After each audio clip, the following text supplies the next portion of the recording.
Komandan Relawan Sekber Solo Raya Setio Wisnu Broto mengungkapkan bahwa Presiden Joko Widodo telah memberikan arahan terkait dukungan kepada Inspektur Jenderal Ahmad Lutfi.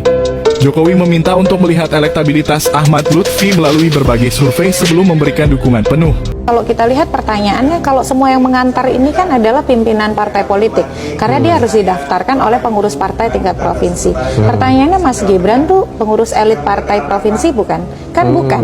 Nah, jadi dari sini saja sebenarnya side war-nya sudah dimulai untuk kontestasi di Jawa Tengah, karena dia basis politik yang Pak Jokowi dari Solo, membangun karir juga dari Solo, Mas Gibrannya juga wali kota Solo walaupun kemudian menjadi cawapres, tapi itu ya pertarungan antara Merah dan Jokowi. Kalau dalam konteks kasat mata kita melihat bagaimana Gibran sampai harus datang mengantarkan Ahmad Lutfi dan Taci Yassin ya.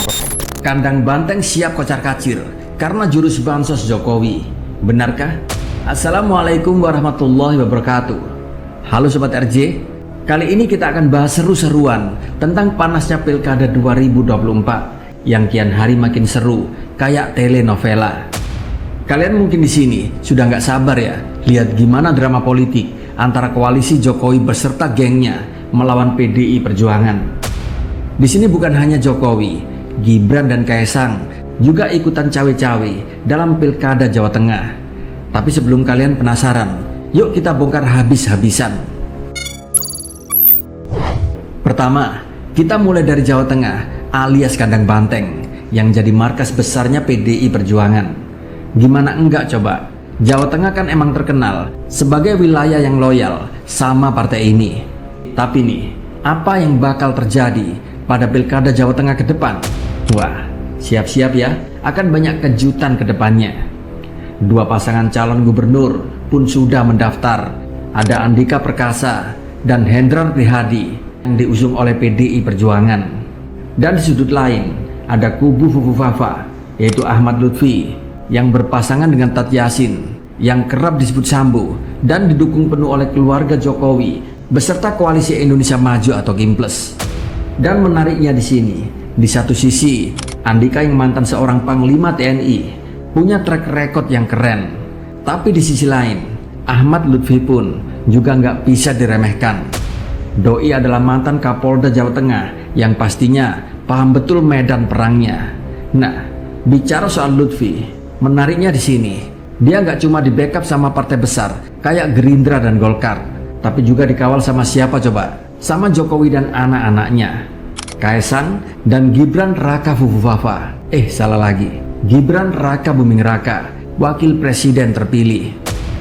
Kalau kita lihat, ini kayak perang dinasti politik yang kental banget di Indonesia. Lucu juga sih, Gibran sudah kayak pengawal, bukan cuma di dunia nyata, tapi juga di medan politik. Sudah membawa-bawa nama bapaknya, sekarang malah jadi jenderal lapangan buat calon yang dia dukung.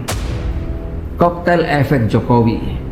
Ngomong-ngomong soal nama Jokowi, di sini ada istilah keren nih di dunia politik kita, yaitu koktail efek Jokowi. Gampangnya gini, efek ini adalah efek yang ditimbulkan karena popularitas seorang pemimpin besar yang suka bagi-bagi bansos, terutama menjelang Pilpres dan Pilkada. Dan sudah tentu, koktail efek Jokowi ini akan membuat efek signifikan bagi Ahmad Lutfi untuk maju pada Pilkada Jawa Tengah. Dan mau tidak mau, mereka pun pasti kecipratan popularitas. Siapa sih di Indonesia ini yang nggak kenal Pak Jokowi? Iya kan? Bapak pencitraan Indonesia. Maksud saya Bapak infrastruktur Indonesia. Dan siapapun yang dipegang oleh Jokowi, pasti banyak yang ikut merapat. Cuman pertanyaannya di sini, apakah kekuatan pengaruh Jokowi ini masih begitu signifikan di daerah Jawa Tengah? Tentu saja iya, kekuatan Pak Jokowi ini masih sangat besar di Jawa Tengah.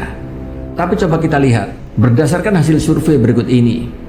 Dilihat dari hasil survei pada Pilkada Jawa Tengah 2024 dari Lembaga Kajian Pemilu Indonesia atau LKPI. Di sini menunjukkan bahwa Andika Hendi di posisi teratas dengan 64,8%, jauh melampaui Lutfi dan Yassin yang hanya 31,4%. Di sini berarti ada semacam trauma politik bagi warga Jawa Tengah. Bisa jadi karena pertama, banyak kebijakan-kebijakan Jokowi yang dinilai banyak yang tidak pro rakyat, bahkan semakin membuat sengsara masyarakat.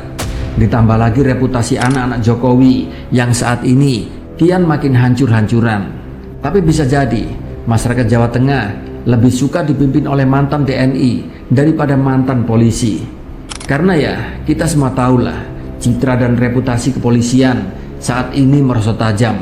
Saat ini, kepercayaan publik ditambah stigma-stigma negatif akan lembaga inilah yang bisa jadi membuat masyarakat Jawa Tengah saat ini berpikir, mending lebih memilih TNI daripada polisi.